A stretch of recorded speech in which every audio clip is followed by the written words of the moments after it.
Damn good morning, crypto fam. Welcome back to the Crypto Dam, where we break down the biggest moves in the market. Today we're covering some massive institutional developments, regulatory clarity from the SEC, and some interesting ETF flow patterns that are painting a clear picture of where smart money is moving. At the end, I'll reveal 3 coins with serious potential based on today's news, so you definitely want to stick around for that. Here's a clue.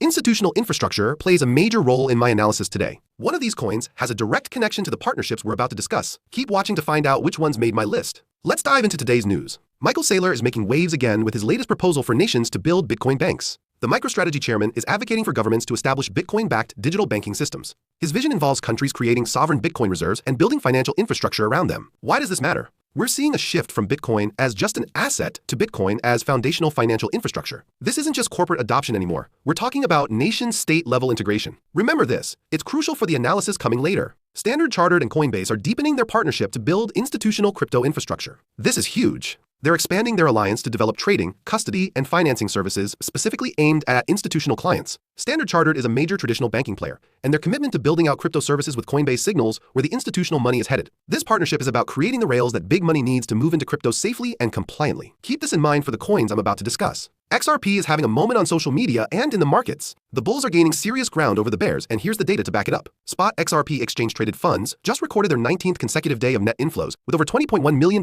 flowing in on Friday alone. That's almost 3 weeks straight of positive sentiment from institutional investors. This pattern? I've seen it lead to opportunities before. The social sentiment aligning with sustained institutional buying is a combination worth watching. The Securities and Exchange Commission just published a comprehensive crypto custody guide. This is actually a positive development. The guide covers custody basics, best practices, different forms of wallet storage, and common risks. What we're seeing here is regulatory clarity, not crackdown. When regulators publish guides instead of enforcement actions, it means they're acknowledging crypto is here to stay and institutions need clear rules to operate. This connects to one of my coin picks. Solana ETFs are showing impressive resilience despite recent price weakness. The funds have recorded a 7-day inflow streak, meaning institutional money keeps coming in even as retail might be getting nervous about the price action. Since the first Solana ETF launched in July, followed by Bitwise's fund in October, which pulled in $57 million in first-day volume, we're seeing consistent institutional interest. This divergence between price action and fund flows is actually a bullish signal for those paying attention. Venezuela's stablecoin usage is exploding, and it's likely to keep expanding. According to TRM Labs, the crypto ecosystem in Venezuela is a direct product of ongoing economic collapse and international sanctions pressure. When traditional financial systems fail, people turn to alternatives. Stablecoins are providing Venezuelans with access to dollar-denominated assets and a way to preserve value. This is crypto fulfilling its original promise as an alternative to failing fiat systems. Here's something interesting about Bitcoin's recent price action. An analyst is pointing to Bitcoin OGs selling covered calls as the main factor suppressing price movement. Despite traditional ETF investors willing to pay premiums to go long on Bitcoin, these early holders selling covered call options are creating a ceiling on the rally. It's a sophisticated option strategy that generates income, but can dampen upward price momentum. Understanding this dynamic helps explain why we're seeing consolidation despite strong fundamentals. Alright, coming up next, my 3 coin analysis, where I connect all these dots. Based on today's news and market data, here are 3 coins I'm watching closely. First, Saga. I'm analyzing this one because of the institutional infrastructure developments we saw with Standard Chartered and Coinbase. Saga is an emerging blockchain infrastructure project, and what's interesting here is the timing. As major institutions build out crypto infrastructure and custody solutions, projects that provide foundational blockchain infrastructure could see increased attention. The data shows Saga trading at about 7 cents with over 1.5 million in daily volume and a slight uptick of 1.13% today. From my perspective, when institutions commit to building crypto rails, the underlying infrastructure projects often benefit. This is what I'm watching with Saga.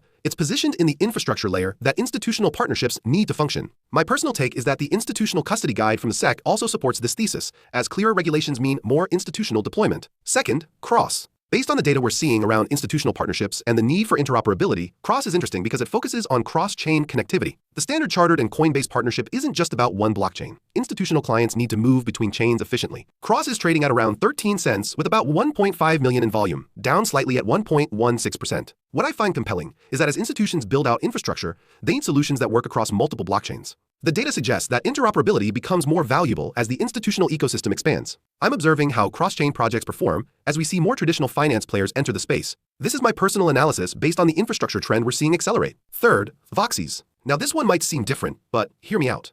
The broader institutional engagement and regulatory clarity we're seeing creates a healthier overall market environment. Voxel is up 5.53% today with 1.66 million in volume. My perspective here is that when institutions build proper infrastructure and regulators provide clear guidelines, it benefits the entire crypto ecosystem, including projects in gaming and metaverse sectors. The data shows Voxel trading at 2 cents, and I'm watching it because improved market infrastructure historically lifts all quality projects. As institutional money flows into crypto through proper channels, it creates liquidity and legitimacy that spreads across sectors. So there you have it, 3 coins I am personally watching based on today's institutional infrastructure developments and regulatory clarity. Saga for blockchain infrastructure, Cross for interoperability, and Voxel as a beneficiary of overall market maturation. This is my personal analysis based on data. Always do your own research before making any decisions. If you found this analysis valuable, smash that like button and subscribe to the Crypto Dam for daily market updates. Drop a comment and let me know which of these 3 coins you find most interesting and why. I read every comment. Until tomorrow, stay informed and stay strategic.